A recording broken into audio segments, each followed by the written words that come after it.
Yes, people, welcome back to another video where today is bonfire night.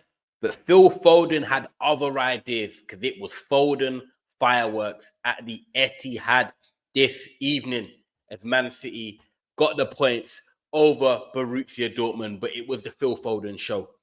It was the Phil Foden masterclass with beautiful goals for Manchester City. And you know what? Phil Foden's going to always be one of these players that causes a debate.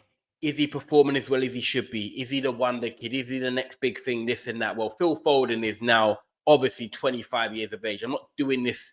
Is he going to be this? Is he going to be that? He's 25 years of age. He's coming into his prime now. He's there to deliver. He's there to take over the throne from Kevin De Bruyne.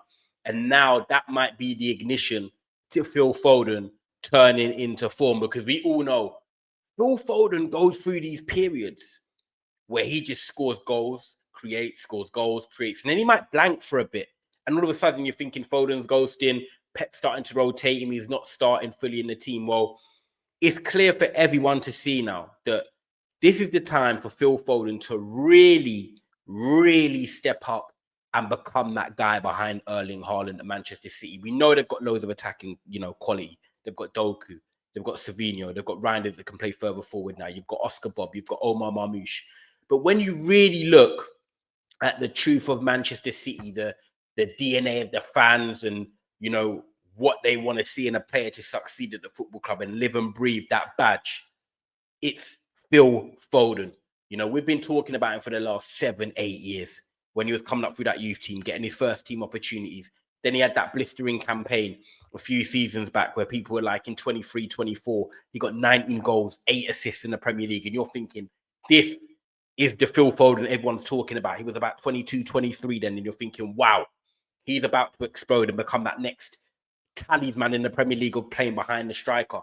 But then obviously last season, 7 goals, 2 assists in 28 games. It wasn't the Phil Foden or the Manchester City that we're used to. We all know that. Manchester City underachieved, a lot of the players underachieved, and Phil Foden certainly underachieved. And look, I'm not going to say this year he's been lighting it up. He's been a bit of a slow burner. Man City have been rotating their attack a little bit. He's got 1 goal, 1 assist in 8 Premier League games. But tonight was the type of performance that a player like Phil Foden just needed. When they believe in themselves, which Phil Foden does. But you just need that one performance to get the ignition in the car. So you've got a lovely car parked on the drive. Phil Foden is that lovely car parked on the drive. But, you can't find the key to start the engine and get it off the drive and show people how good that car is. Well, tonight, Phil Foden got the key, turned it on, and drove out peacefully and said, yeah, everyone take a good look, because his 2 goals tonight were excellent finishes. That's what I love about it as well. They were brilliant finishes. On his left foot, trademark, outside of the box. And you know what as well? One thing I do really like about Phil Foden, and I will say this about football, is that back in the day when I was growing up, scoring goals outside of the box was something I saw regularly. Players were brave. Players were willing to take opportunities and have a shot, have a dig, have a pop. What's the worst that's going to happen? It doesn't go in. But you saw some world-class strikes. I love seeing goals from outside the box. The technique, the strikes where it ends in the net, it's always in the top corner or something like that. It doesn't happen often. But you look at Matheus Cunha, I think he's got 7 or 8 goals in the Premier League outside of the box in the last 12 months, which is the most of any player. But when you look at Phil Foden's catalogue, he doesn't score a lot of tap-ins.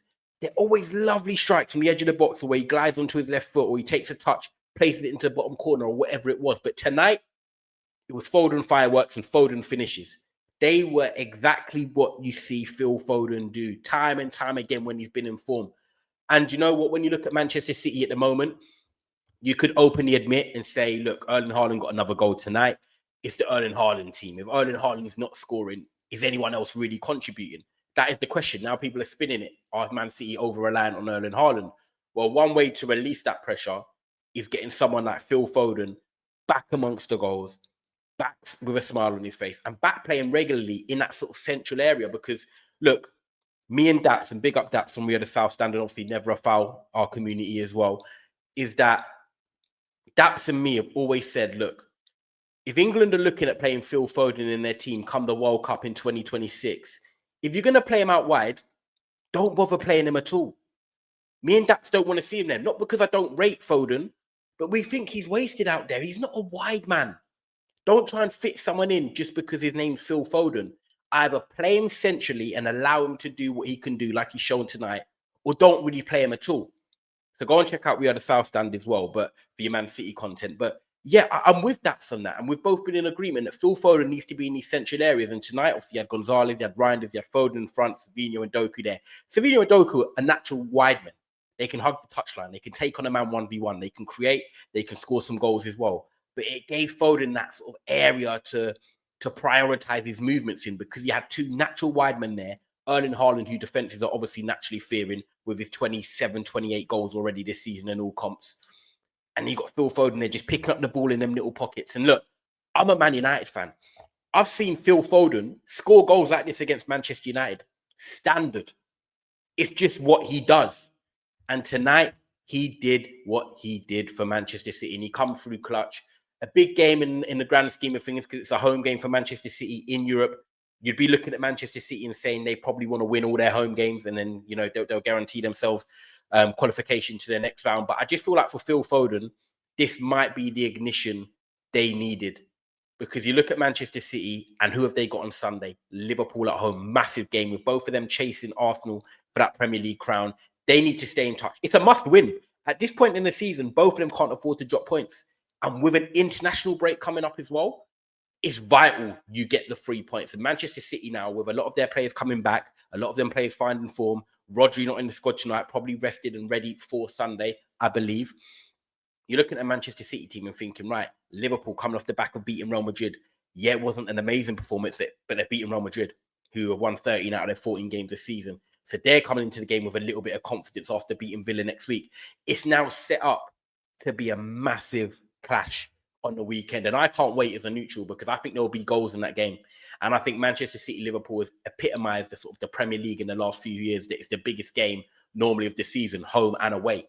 So Phil Foden scoring them goals tonight is massive for his confidence, but big going into the game on Sunday. And Manchester City need that. They need someone that can support Erling Haaland. Look, we love Erling Haaland scoring goals. We love Erling Haaland staying fit. And I want to see Erling Haaland and what he can do, because even though, yes, you know, he's a rival team for me, as I'm a Man United fan, as I mentioned, but I want to see, like, how many goals can, if Haaland plays 38 games, how many goals can he reach? I'm not intrigued by the fact that we've got a demon goal scorer like Haaland in the league, and he's just playing on form at the moment. But if you can get someone like Phil Foden contributing with assists, creativity, scoring goals, and replicating, he doesn't have to score the amount of goals he did in that 19 goal season in the Premier League in 23-24. That, for an attacking midfielder, like when Cole Palmer done his a couple of seasons ago for Chelsea, that's remarkable, really. Like, 20 goal season is wicked anyway. Growing up, if you get 20, that's very good. 25 plus, that's like the top tier. But Phil Foden to get 19, he's shown that he can do it. I don't believe he'll get that many goals this season. Of course not. But if he can at least get, 12 to 15 in the league, that'd be a good season.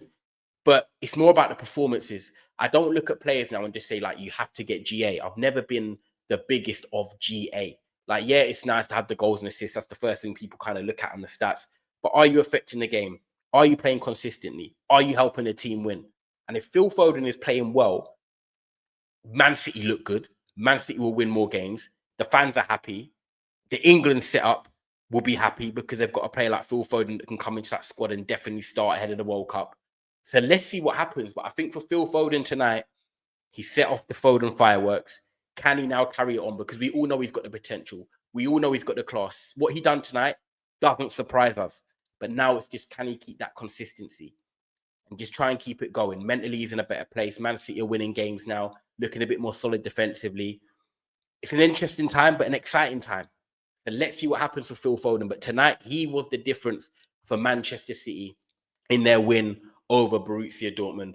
A win at home, Erling Haaland scoring again against his former club, and Man City rock on to Sunday, which is going to be a tremendous clash. Guys, make sure you do subscribe to Thai Sports Talk. If you haven't already, do content on a lot of different teams across the Premier League as well. Make sure you check out Never a Foul on the way to 50k. Make sure you check out We Are the South Stand. Big up Dapsty and all the guys in that community over there. And I hope you enjoy this video. But guys, Phil Foden setting off the fireworks tonight.